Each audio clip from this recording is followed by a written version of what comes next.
Hi friends, तो आज मैं आपको बताऊंगा कि कैसे कमाए रियल पेटीएम कैश, वो भी मैजिक पिन के थ्रू। तो सबसे पहले मैजिक पिन डाउनलोड कर लो। डाउनलोड करते ही आपके पास ऐसा सा लॉगिन करने के बाद ऐसा सा इंटरफेस आएगा।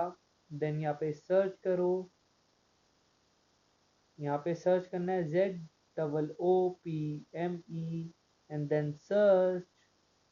देन बाय वाउचर पे क्लिक करना है एंड +1 बाय नाउ।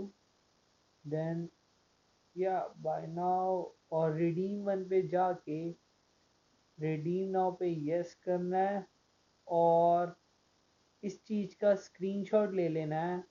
और आपको मैं डिस्क्रिप्शन के अंदर एक नंबर दूंगा, उसके ऊपर ये स्क्रीनशॉट सेंड करना है और आपको मिलेंगे रियल पेटीएम कैश या रियल पेटीएम कैश। मैं आपको नंबर दे दूंगा, आपको यही स्क्रीनशॉट सेंड करना है।